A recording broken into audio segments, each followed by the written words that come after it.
공독하겠습니다. 시작.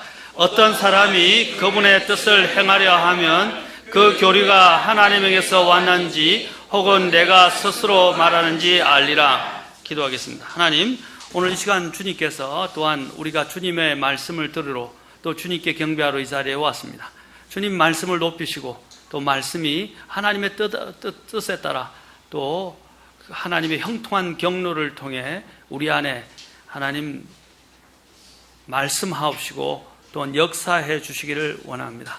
주님, 모든 영광을 주님께서 받아주시옵소서. 특히 악한 영들이 이 시간 틈타지 않게 하시고 우리의 생각들이 다른 곳에 있지 않고 주의 말씀을 사모하고 또 주의 말씀을 말씀하실 때에 주님 우리가 듣겠나이다 라는 마음을 가지고 주님 앞에 나오도록 도와주시고 그 말씀이 우리 안에 또한 심겨져서 하나님이 기뻐하시는 대로 또한 풍성한 열매를 맺을 수 있도록 인도해 주옵소서.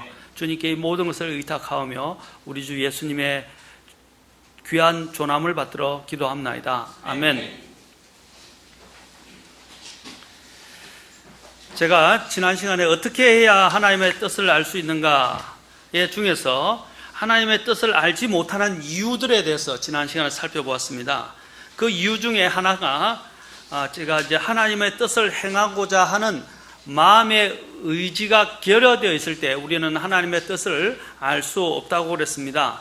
그 마음에 결여되어진 곳에서 우리가 하나님의 뜻을 알기 위해서는 어떤 마음의 자세를 가져야 한다고 했습니까? 첫째는 마음을 다해서 그분을 찾고자 하는 마음을 가져야 한다라고 그랬습니다. 두 번째로는 또한 우리가 하나님의 뜻을 알기 위해서는 단순한 마음을 가져야 한다, 마음의 단순함을 가져야 한다고 했습니다. 세 번째는 기도와 심사, 숙고가 있어야 한다고 말씀드렸습니다. 자, 제가 하나님의 뜻을 알지 못하는 이유들 중에 하나로서 하나님의 뜻을 과연 내가 행하고자 하는가 하는 것입니다. 행하고자 하는가? 보통 사람들의 마음들이 하나님의 뜻을 행하고자 하는 마음의 의지가 없어요. 의지가 없습니다. 어떤 신학자는, 제가 알기로는 칼빈인데, 신학자는 인간이 전적으로 타락했다 그래서 아무것도 할 수 없다고 이야기했는데, 성경적인 관점에서 볼 때 인간의 의지는 타락하지 않았어요. 그래서 인간은 그 의지를 가지고 하나님을 믿음으로 선택하게 될 때, 이제 하나님을 택하게 될 때 하나님은 그것을 통해서 그들을 구원하시는 것입니다. 의지까지 타락하지는 않았어요. 제일 중요한 것은 내 의지가 있는가 하는 것입니다. 마음의 의지가 있는가, 하고자 하는 마음이 있는가 하는 것입니다. 의도와 의지가 없이는요 하나님의 뜻을 행할 수가 없어요. 근데 많은 사람들이 하나님의 뜻에 관심도 없고요, 하나님의 뜻을 알고도 행하고자 하는 의지가 없어요. 의지가 중요한 것입니다. 두 번째로는 오늘 하나님의 뜻을 우리가 알지 못하는 이유들 중에 하나는 정직과 관련된 것입니다. 우리는 정말로 하나님의 뜻을 행하기를 원하십니까? 사도 바울은 로마에 가기를 원했다고 로마서에서 기록하고 있습니다. 그는 늘 복음을 선포할 준비가 되어 있었습니다. 그러나 그 길이 막혀 갈 수 없었다고 말합니다. 그러면서 그는 언제나 그들에게 가고자 원했었다고 말합니다. 로마서 1장 10절에서는 이렇게 말합니다. 어찌하든지 이제라도 마침내 하나님의 뜻에 따라 순탄한 여정을 얻어 너희에게 가게 되기를 간구하노라. 하나님의 뜻에 따라 순탄한 여정을 얻어서 가기를 원한다라고 말했습니다. 가게 되기를. 그는 하나님의 뜻에 따른 뜻에 따라 순탄한 여정을 얻어서 그들에게 가서 그들을 만나기를 원했었습니다. 바울은 항상 하나님의 뜻을 그렇게 중요시 여겼던 것입니다. 그는 자신이 어디로 갈 것인가 하는 문제에 대해서도 주님의 뜻을 물었습니다. 바울은 언제나 주님께서 원하시면이라고 말했습니다. 야고보서도 보면 주께서 원하시면, 주께서 원하신다는 뜻이 그 will이에요. 주께서 뜻하시면, 그렇죠? 주님의 뜻이 있는 곳에, 그렇죠? 주님이 원하시면 이것도 하고 저것도 하리라. 사도 바울도 주께서 원하시면 이것을 하겠습니다 라고 말했던 것입니다. 이것은 하나님의 사람으로서 정말 중요한 삶의 자세입니다. 왜 우리가 하나님의 뜻을 모른다고 이야기합니까? 아까도 말했지만 하나님의 뜻을 모르는 게 아니고요. 하나님은 분명하게 뜻을 계시해 주셨어요. 이제 다음 시간에 하나님의 직접적인 뜻과 하나님의 허용적인 뜻, 그리고 하나님께서 또한 직접적인 뜻이 아닐 경우에는 어떻게 하나님의 뜻을 발견할 수 있는가, 하나님이 뜻을 발견할 수 있는 나침판들에 대해서, 나침판이 알죠? 어느 방향을 가리키는, 그것을 방향을 우리에게 일러주는 그와 같은 나침판이자 표지판들을 우리가 살펴볼 것입니다. 하나님의 뜻을 행하기를 원하는가 하는 마음의 의지가 중요합니다. 정말 주님이 원하시면 제가 이 일을 하고, 원하지 않으시면 제가 하지 않겠습니다 라고 말해야 합니다. 하나님의 뜻에 철저히 순종하라는 마음이 중요합니다. 하나님의 뜻대로 사는 것이 사람이 마치 기차가 자기의 레일 위를 달리는 것과 같은 것, 철로 위를 달리는 것과 같은 것입니다. 우리가 갖는 대부분의 두려움은요, 내 삶의 주관자이시자 인도자이신 하나님을 향한 시선과 그분의 음성을 듣고 그분을 따라가고자 하는 마음을 상실할 때 찾아옵니다. 두려움은 바로 내 인생의 중심에, 또 내 인생의 모든 삶의 영역에 두려움이 임하게 될 때 우리는 그때 내가 하나님의 뜻에서, 하나님을 향한 시선에서 내가 떨어지지 않았는가를 먼저 점검해 볼 필요가 있습니다. 자, 오늘은 우리가 하나님의 뜻을 알지 못하는 이유들 중에 두 번째로 정직함에 대해서 살펴보겠습니다. 우리가 알지 못하는 이 이유들 중에 하나는 정직하지 못하기 때문입니다.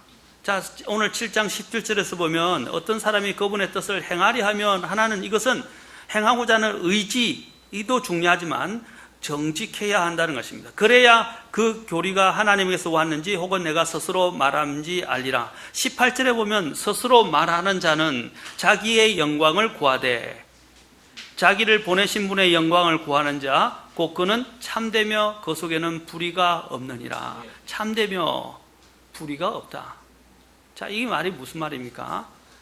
많은 사람들이 하나님의 뜻을 깨닫지 못하고 그 뜻을 바르게 선택하지 못한 이유는 정직성이 결여됐기 때문입니다.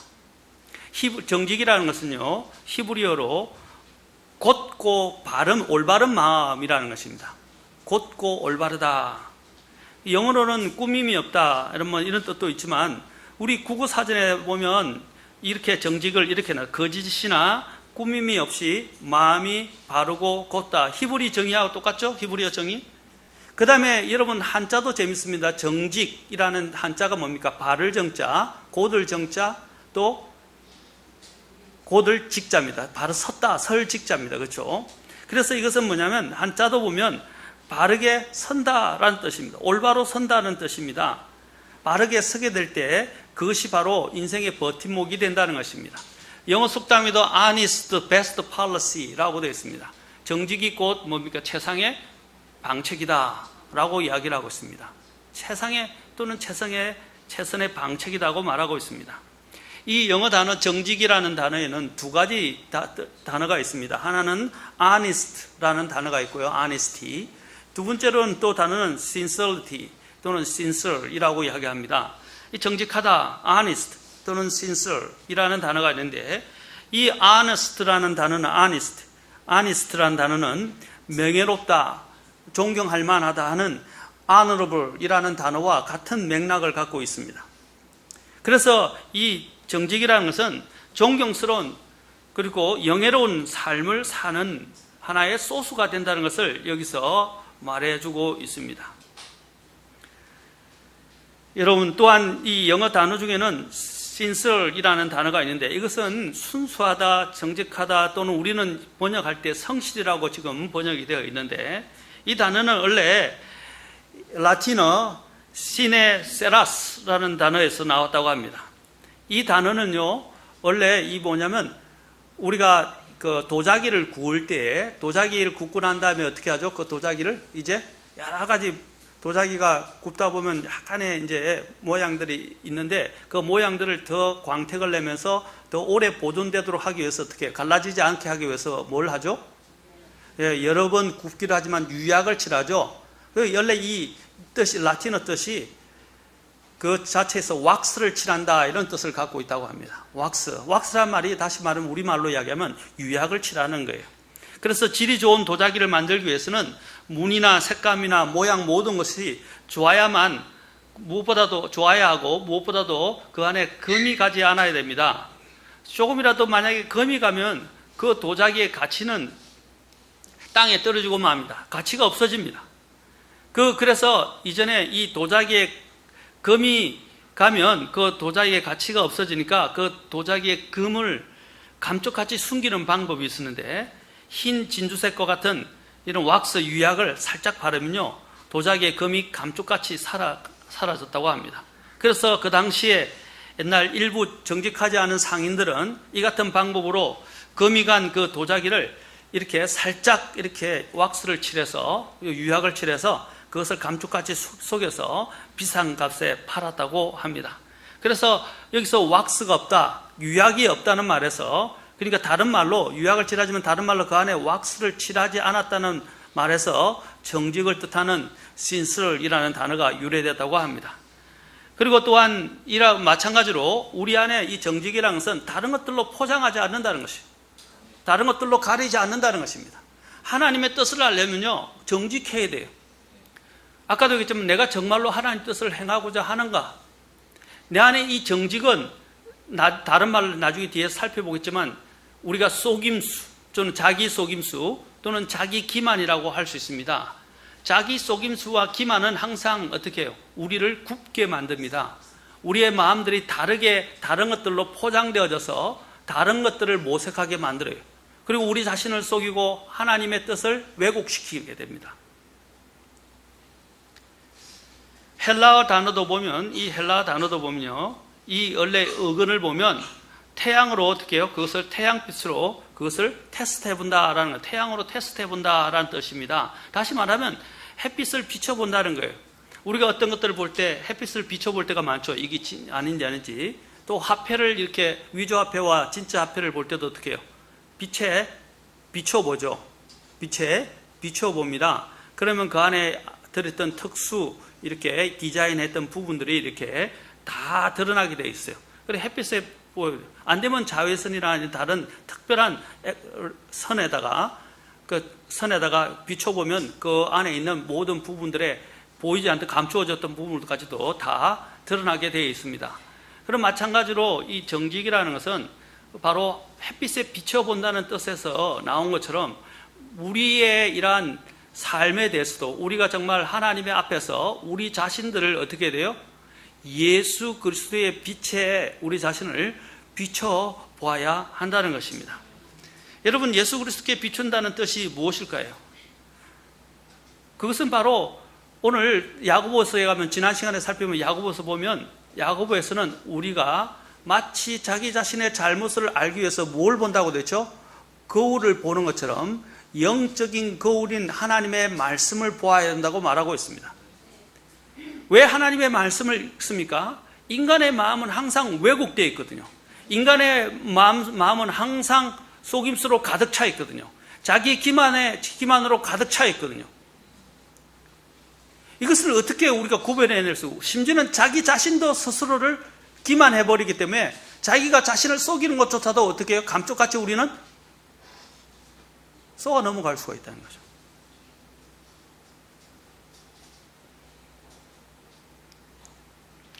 그래서 우리는 말씀의 거울에 우리 자신들을 정직하게 비춰봐야 됩니다. 말씀의 거울이 아니면 하나님 앞에 기도를 통해서 성령의 도우심을 구해서 정직하게 정말 내가 하나님의 뜻을 행하고자 하는지, 어떤 일을 결정할 때에 그것이 하나님께로부터 왔는지 사람에게 스스로 말하는지 곧 하나님의 뜻인지 아닌지를 우리가 정직하게 마음을 가지지 않으면 아까 언제든지 그것을 내가 유리한 방향으로, 내가 손해를 보지 않는 방법으로 그것을 왜곡시킨다 이 말입니다. 그게 인간이에요. 한번 우리가 생각해 보세요. 내가 정말로 하나님 뜻을 행하고자 하는지, 아니면 하나님 앞에서 내가 정말 정직한지 한번 보세요. 대부분 우리가 하나님의 뜻에서, 아까 하나님의 뜻, 바로 그 레일에서, 기차가 그 레일이 있어야 되는데 하나님의 뜻 안에서 이탈하는 경우가 뭡니까? 정직하지 않기 때문입니다. 스스로가 내가 나 자신을 기만하고 왜곡하기 때문입니다. 육체는요, 우리 인간의 육체는, 이 죄의 몸은 내가 손해를 보지 않고 내게 편리하고 내게 유익이 되는 쪽으로 자꾸 먼저 본능적으로 선택하려는 경향이 있어요. 내게 편리하고 내게 유리하다는 것이 반드시 좋은 것이나 바른 것이 아니에요. 그런데 우리는 그것을 본능적으로 그렇게 하려는 성향을 갖고 있단 말입니다.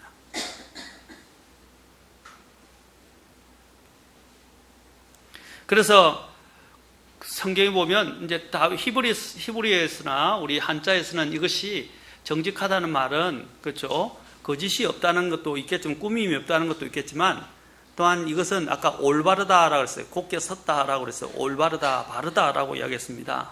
그래서 킹제임스 성경에서 이것을 킹제임스 성경으로 옮길 때에 이 정직이라는 히브리어 단어들을 이제 정직이란 말보다는 올바르다라고 번역을 했어요. 올바르다라고 되어 있어요.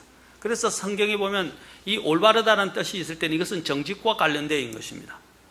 정직과 관련되어 있었어요. 그래서 다윗이 하나님 앞에서 왜 하나님께서 내 마음에 합한 사람이라고 했냐면, 다윗이 바로 이 올바르고 정직한 이러한 그가 마음을 가지고 있었기 때문에 하나님께서 특히 그를 사랑하셨어요.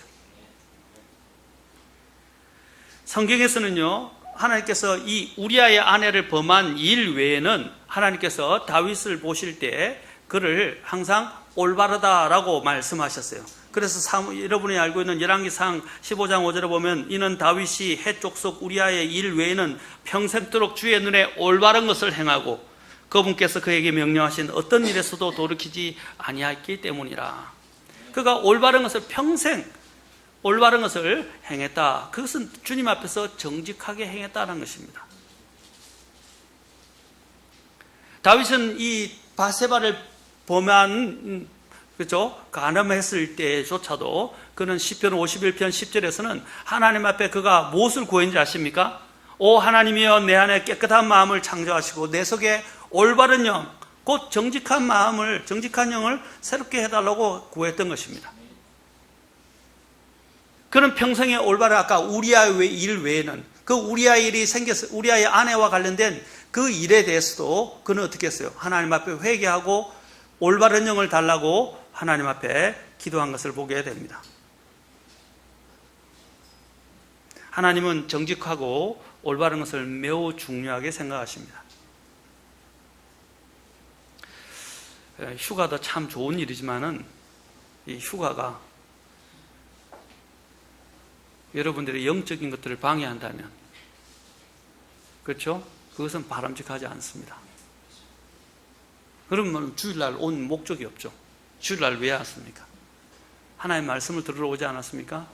그런데 휴가로 지치고 오히려 휴가가 더 스트레스를 날려버리고 해소를 해야 되는데, 휴가가 스트레스를 날리기보다는 오히려 더 고단하게 만들어가지고 주일에 와서 졸게 만들고, 또 말씀도 집중하지 못하게 하고, 휴가 때 일어났던 일들에 막 몰두돼가지고 생각의 나래가 그쪽으로 향해 있고 하나님 말씀에는 관심이 없으면 안 돼요. 여러분의 눈이 말해주고 있어요. 지금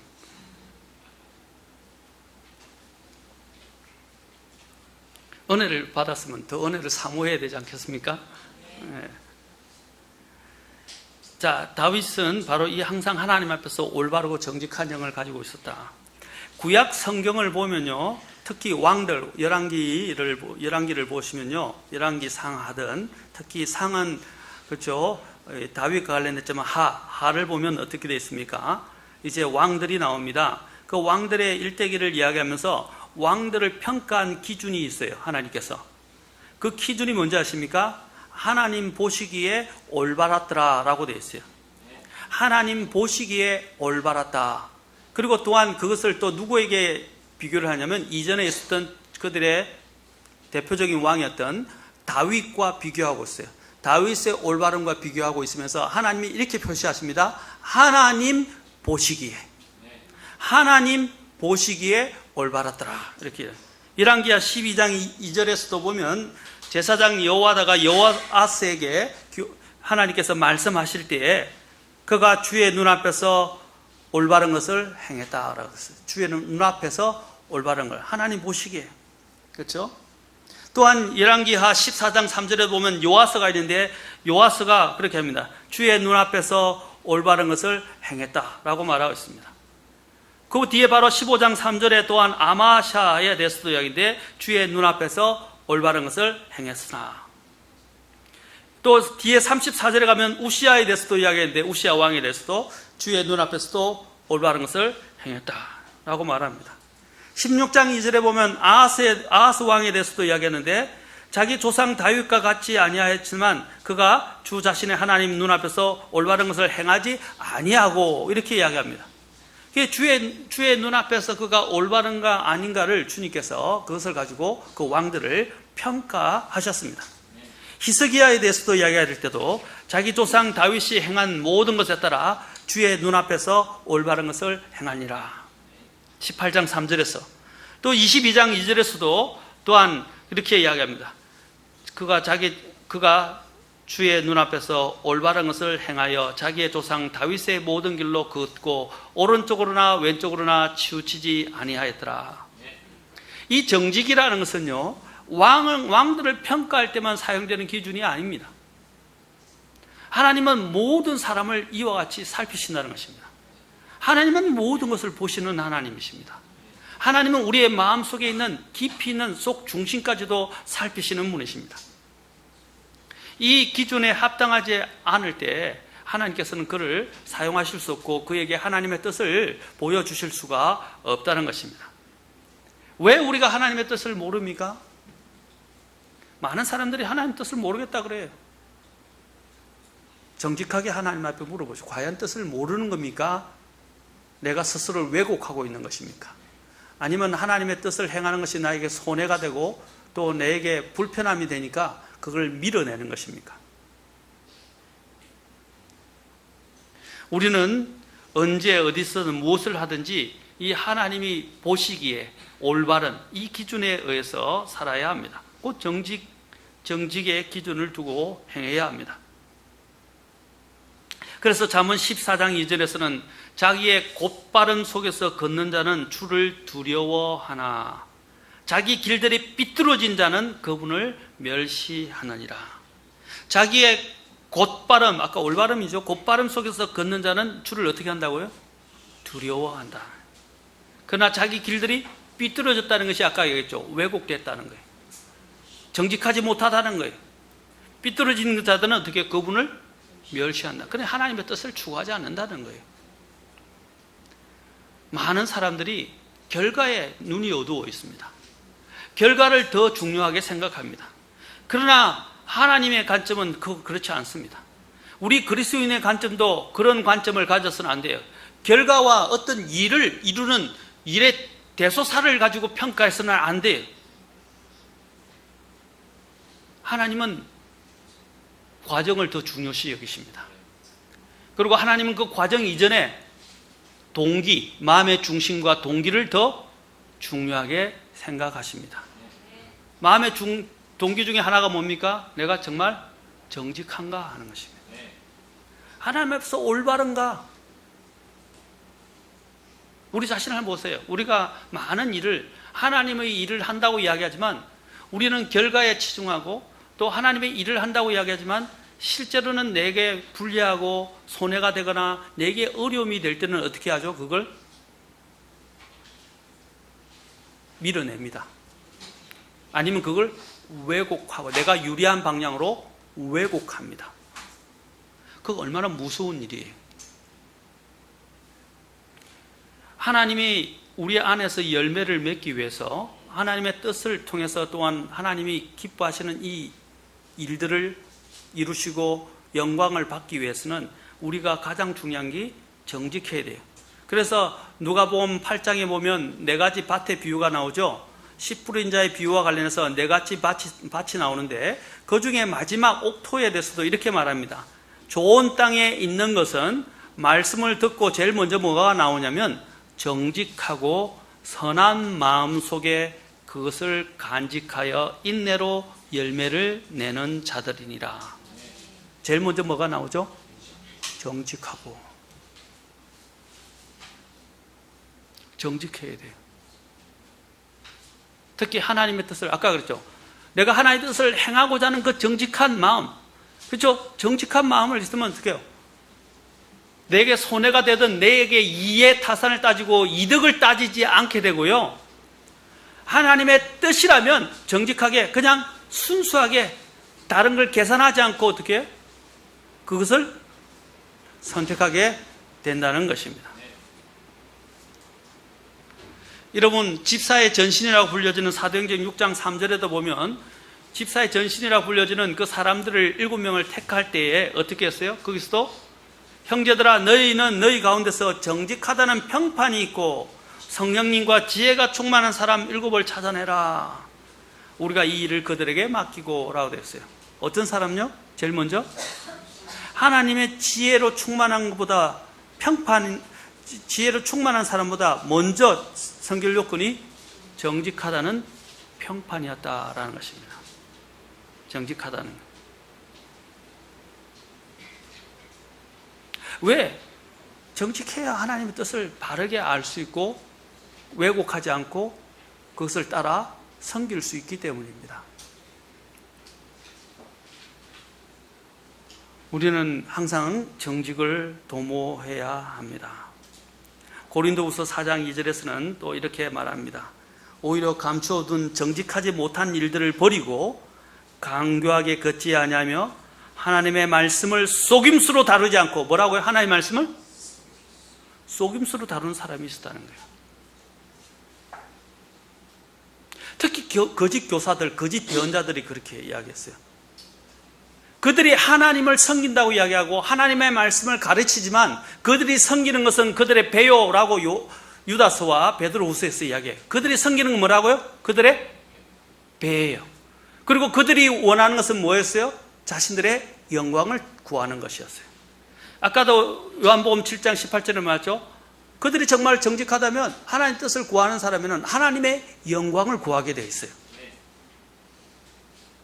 그런데 그들은 말로는 하나님의 영광을 이야기하지만 실제적인 것은 자기들의 영광을 구하고 있고 자신들에게 이득이 되는 것을 구한다 이 말입니다.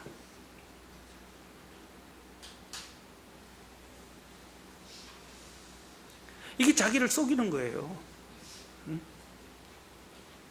하나님의 말씀을 속임수로 다루지 아니하고 오직 진리를 드러내므로 하나님의 눈앞에서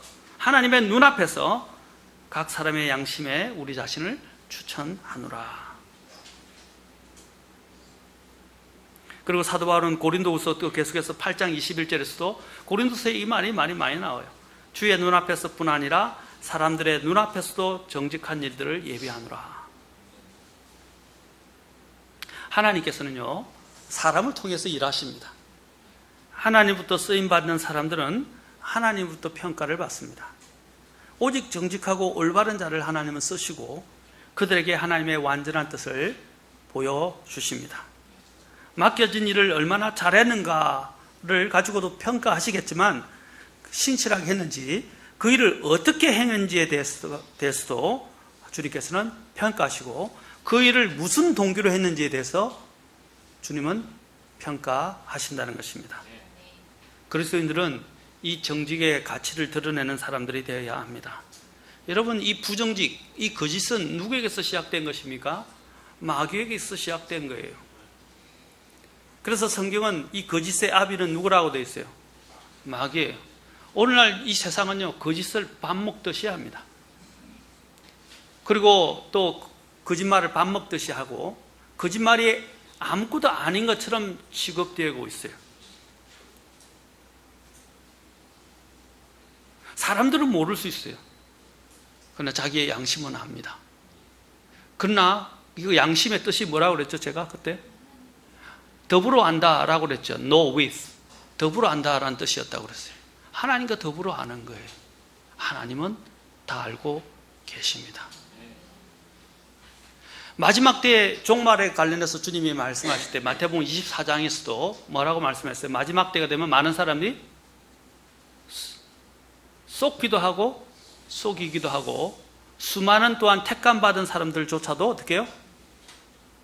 속임을 당한다라고 말씀하셨어요. 이 속임을 당한다는 것이 꼭 다른 사람에 의해서 속임을 당하는 것만을 이야기하지 않습니다. 제가 뒤에 다루겠지만 자기 기만, 자기 스스로를 자기가 속이는 거예요. 아까도 얘기했죠? 내게 유리한 방향으로, 내게 이득이 되는 방법으로, 내가 손해가 되지 않는 방법으로 우리는 그것을 하나님의 뜻을 왜곡하면서 이것이 하나님의 뜻이라고 하면서 그것을 붙들고 가려고 한다는 것입니다.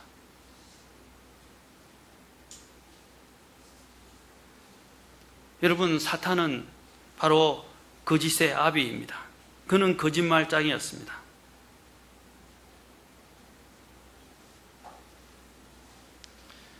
이브와 아담이 범죄했을 때 그들이 하나님 앞에 범죄한 것도 있었지만 하나님을 만났을 때 그들이 한 것이 뭐였죠?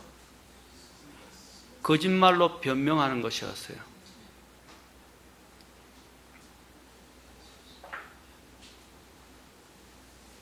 거짓의 아비인 마귀는 거짓으로 쌓아 올린 거대한 벽을 우리의 삶의 영역 곳곳에, 심지어는 우리의 마음 속에까지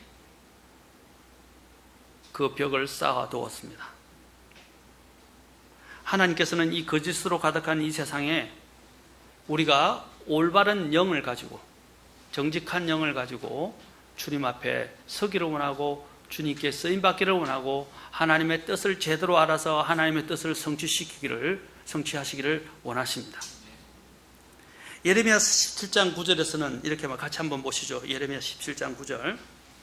예레미야 17장 9절에서는 이 사람의 마음이 얼마나 이 속임수로 가득했는지를 잘 말해주고 있습니다. 자, 예레미야서 17장 9절과 10절 같이 읽도록 하겠습니다. 예레미야 17장 9절. 내가 하나님의 뜻을 알지 못하는 이유는 뭐라고 그랬어요? 정직함이 결여되어 있기 때문이다 라고 했습니다. 정직하지 못하기 때문. 자, 같이 읽겠습니다. 시작. 마음은 모든 것보다 거짓되고 극도로 사악하니 누가 그것을 알 수 있으리요. 나 주는 마음을 살피며 속 중심을 시험하여 각 사람의 길들과 그 사람의 행위들의 열매대로 그 사람에게 주느니라. 정말 하나님 보시기에 내가 정직합니까? 아까 봤죠. 내가 스스로 정직하다고 하는 게 아니에요. 뭐라고 했어요?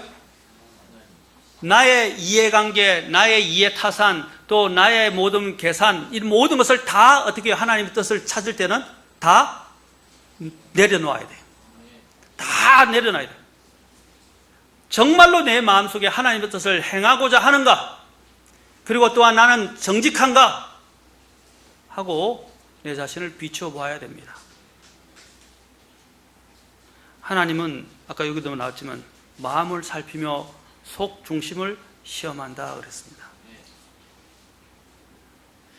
인간의 마음이 얼마나 부패했는지 보십시오. 모든 것보다, 만물보다 거짓되고 극도로 사악하다 그랬어요. 누가 그것을 알 수 있냐? 내 자신도 한번 보세요. 얼마나 속이는 것들로 내 가득 차 있습니까? 위선도 거짓이에요. 맞습니까? 어떤 분이 위선을 정의하기를 이렇게 이야기했어요. 자기 혼자 있을 때는 위선이 없는데 다른 사람들이 개입될 때, 제3자가 다른 사람이 들어오기 시작할 때 위선이 오기 시작한다 그랬어요. 위선은 뭡니까? 내가 아닌 것들로 내 자신을 포장하는 거 아닙니까? 그렇죠? 포장하고 아름답게 바꾸는 거예요. 고린도전서 3장 18절에서는 아무도 자신을 속이지 말라 그랬어요. 너희 가운데서 누구든지 이 세상에서 지혜로운 것처럼 보이려거든 어리석은 자가 되라.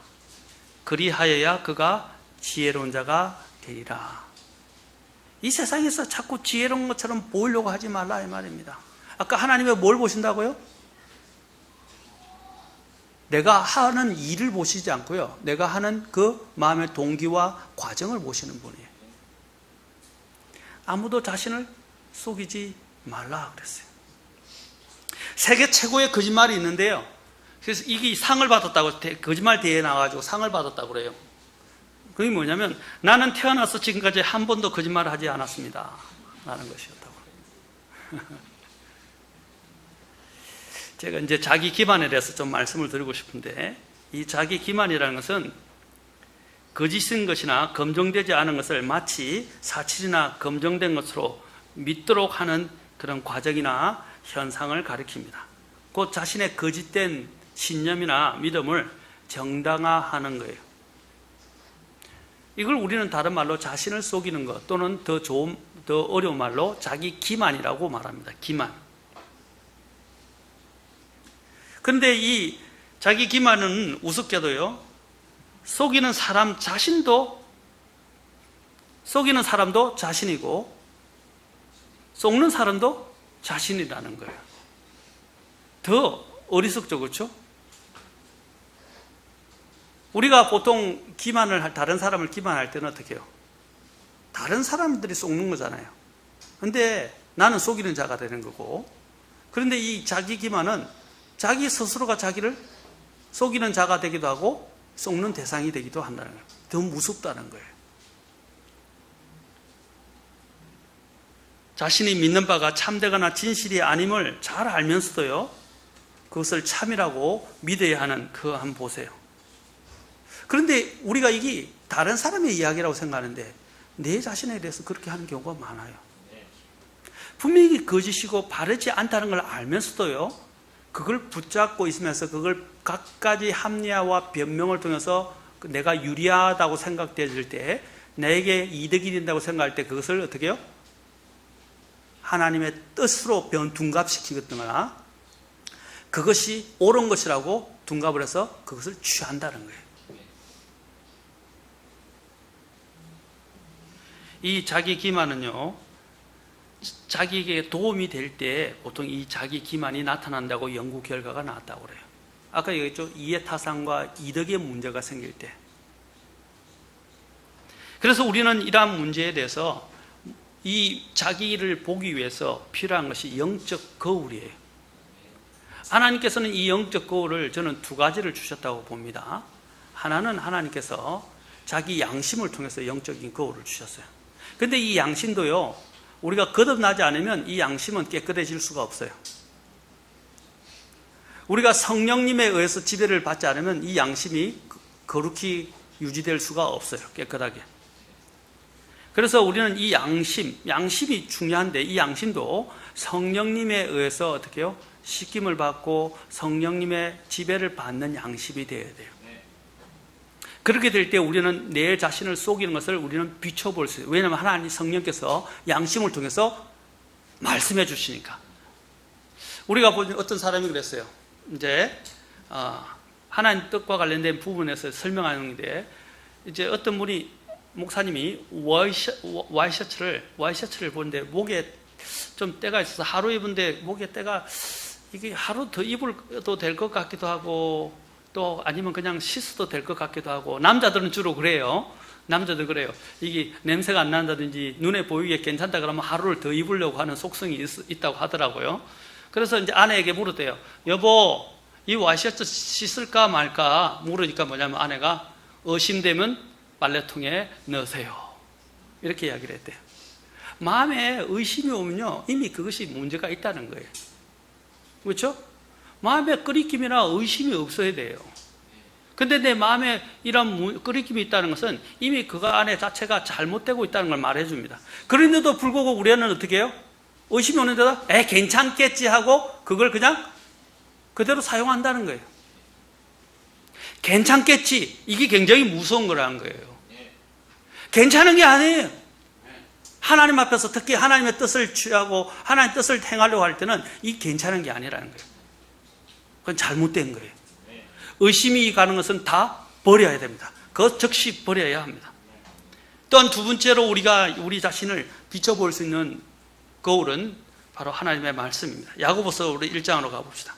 야고보서 1장 22절부터 25절 보십시오.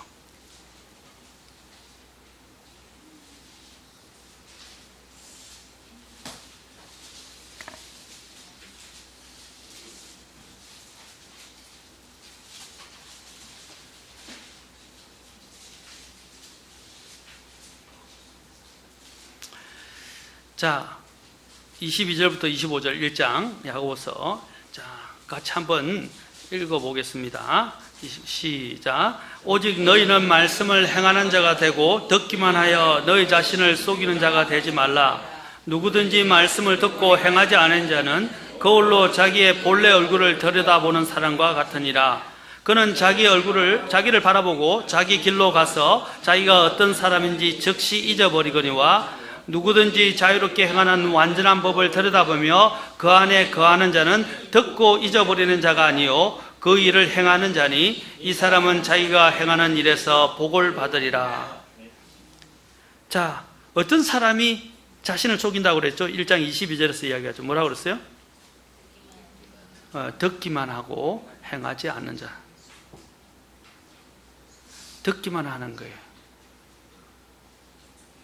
우리는 너무 많이 들어요. 근데 그 들은 대로 행하지 않는 것. 이것은 뭐라고 했어요? 자기 자신을 속이는 것이다. 거울을 보고 뭐가 잘못된 것이 있다는 것을 알고, 그렇죠? 바로 잡아야 되는데 바로 잡는 게 행하는 거예요. 근데 행하지 않고 어떻게 해요? 그걸 그대로 잊어버리고 나가는 거예요. 자, 거울을 보고 입안에 뭔가 이물질이 끼었는지를, 이렇게 고춧가루가 끼었는지를 보고 봐놓고 고춧가루가 있는데 고춧가루 있다는 것을 또 거울에서 나오자마자 잊어버리고 그냥 그대로 가서 히히 하고 드러내고 웃는다 이 말이죠. 우리의 모습이 그렇다는 거예요.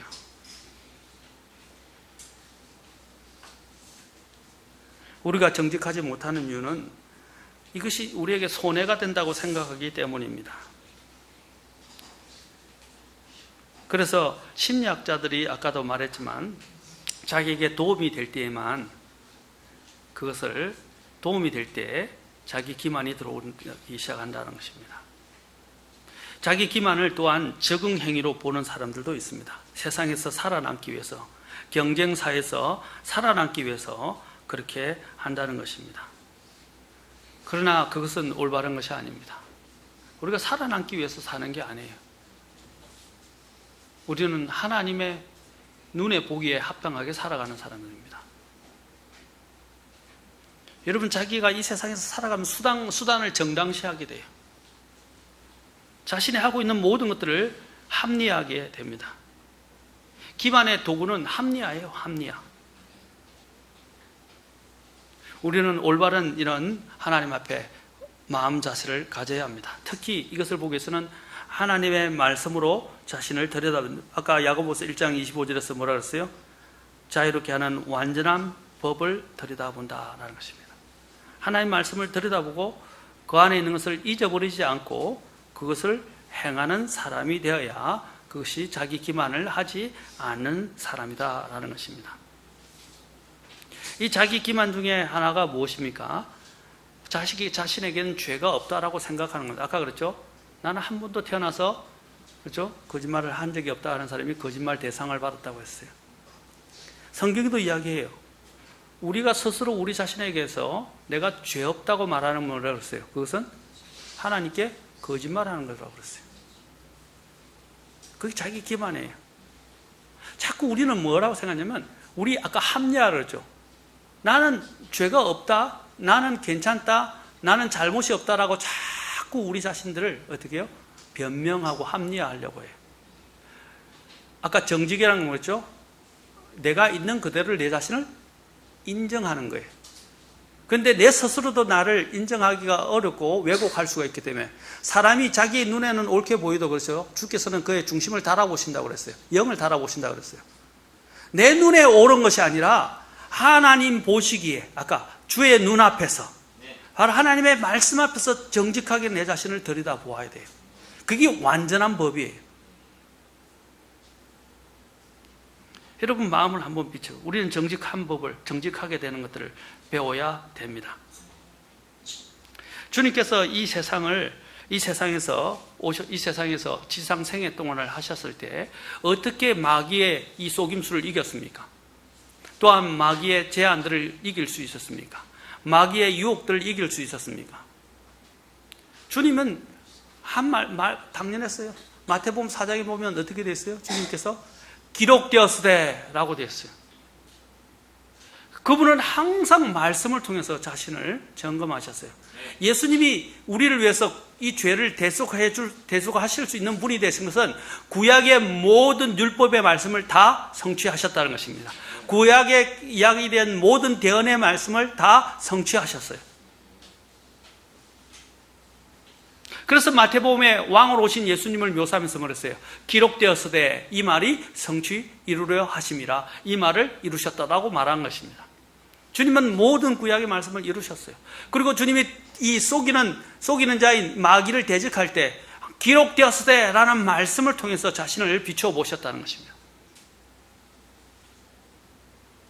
우리가 우리 마귀를 이길 수 있는 방법이 바로 이 기록된 말씀입니다. 또한 우리는 이 기록된 말씀뿐 아니라 우리 자신을 비춰보고 우리 자신의 기만을 이길 수 있는, 그렇죠? 기만을 물리칠 수 있는 방법은 무엇입니까? 기록된 말씀으로 우리 자신을 비춰보는 거예요.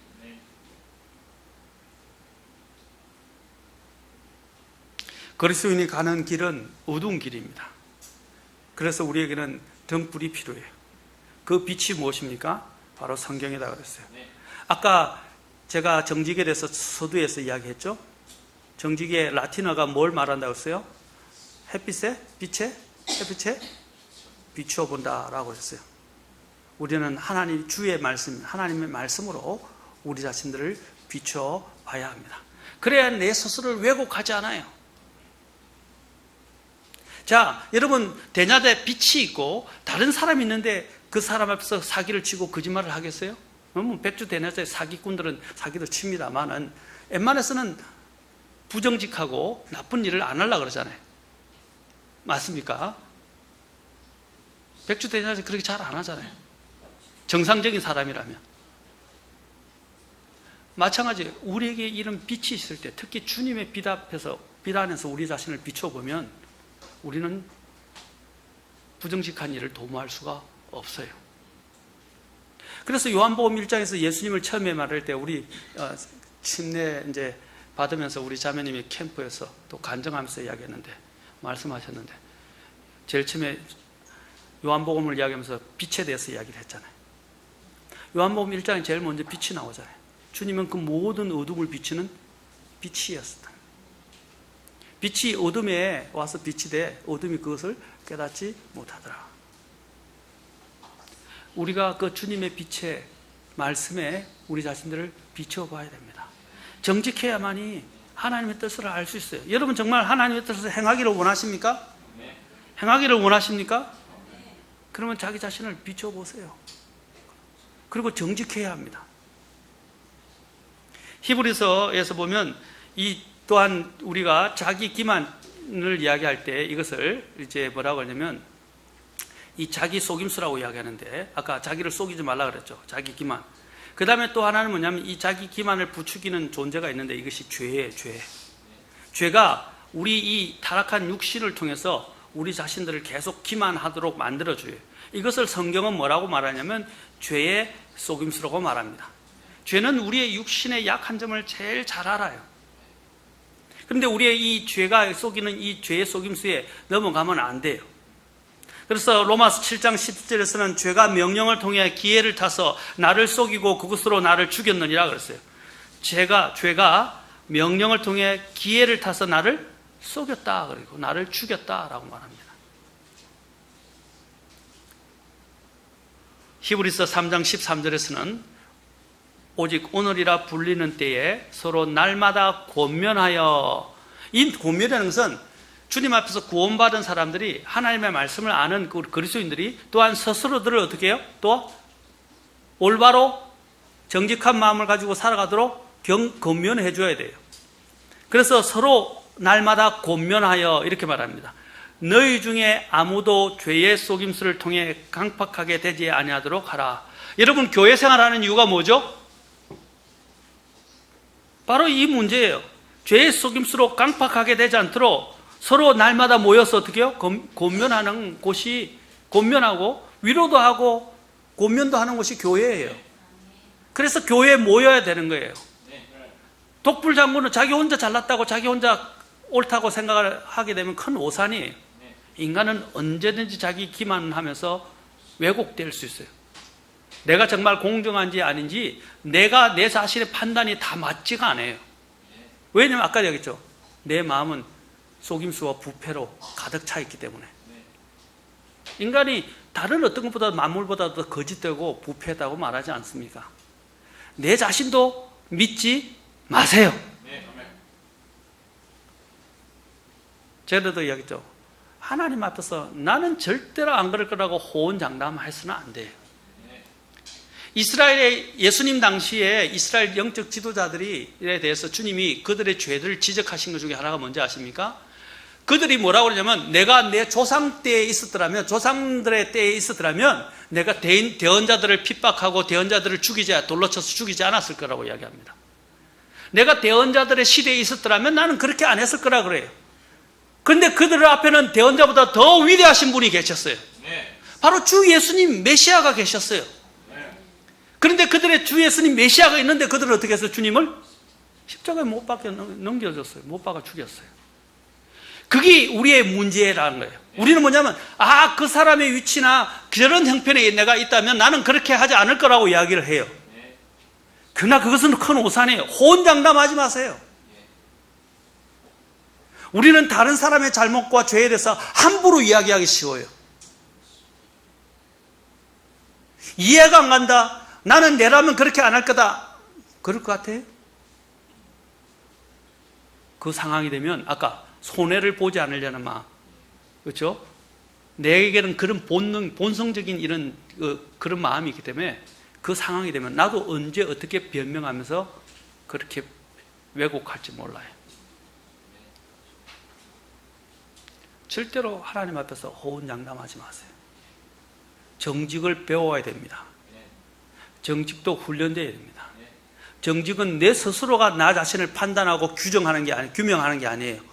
뭐라고 그랬어요? 주 앞에서 하나님 보시기에 올바른 마음을 가져야 합니다. 그러기 위해서는 말씀의 거울을 비춰본다면 바로 즉각 그것을 어떻게 해요? 고쳐야 합니다. 그게 회개예요. 그게 회개예요. 그래서 하나님께서는 성도들에게 아무도 자신을 속이지 말라 그랬어요. 아무도 자신을 속이지 말라. 야고보서 1장 14절에서는 오직 모든 사람이 자기 자신의 욕심에 이끌려 유혹을 받을 때에 시험을 받는다라고 말씀하셨습니다.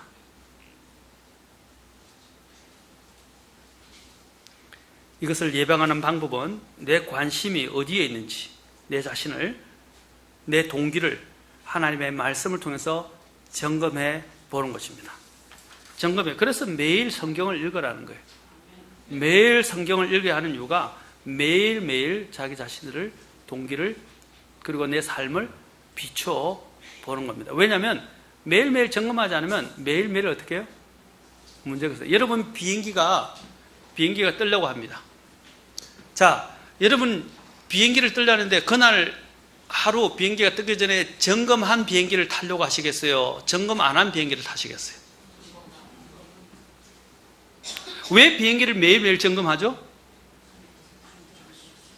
예? 특히 비행기는 더 중요해요. 자동차는 뭐 점검 안 하는 분들도 많은데 매일. 어떤 분들은 매일 점검해요. 그런데 비행기는요, 수백 명의 목숨이 달려있어요. 자그마한 하나의 문제가 큰 사고를 불러고 수백 명의 목숨을 앗아갈 수 있어요. 그래서 어떻게 해요? 정비사가 비행기가 도착하면 모든 걸 다시 한번 싹 다 점검을 한다 이 말입니다. 운행을 하고 나면. 그래도 문제가 생기잖아요. 우리의 영적 삶도 마찬가지입니다. 매일매일 우리의 동기와 우리의 마음들을 하나님의 말씀으로 점검해야 합니다. 그래야 우리는 하나님의 뜻이 들어올 때 그걸 왜곡하지 않고 그 뜻을 정직하게 받아들여서 그 뜻을 행할 수 있는 사람이 되는 것입니다. 영국 속담이 이런 말이 있습니다. 이것만 하고 마치겠습니다. 정직은 행복의 비결인데, 하루를 행복하기를 원한다면 이발을 하라. 일주일을 행복하기 원하면 결혼을 하라. 한 달을 행복하기 원하면 말을 사라. 한 해를 행복하기 원한다면 새 집을 지어라. 평생을 행복하기 원한다면 정직하라 라는 말이 있다고 합니다. 사랑하는 성도 여러분, 여러분 하나님 뜻을 알기를 원하십니까? 그리고 하나님 뜻을 행하기를 원하십니까? 자, 두 가지. 왜 우리가 하나님 뜻을 알 수 없습니까? 내가 하나님 뜻을 행하고자 하는 의지가 결여되었기 때문이다. 두 번째는 왜 내가 하나님의 뜻을 알 수 없습니까? 내 마음이 정직이 결여되어 있기 때문입니다. 오늘 주님 앞에 내 마음을 한번 비춰 보십시오. 동기를. 정말 나는 하나님 뜻을 행하고자 하십니까?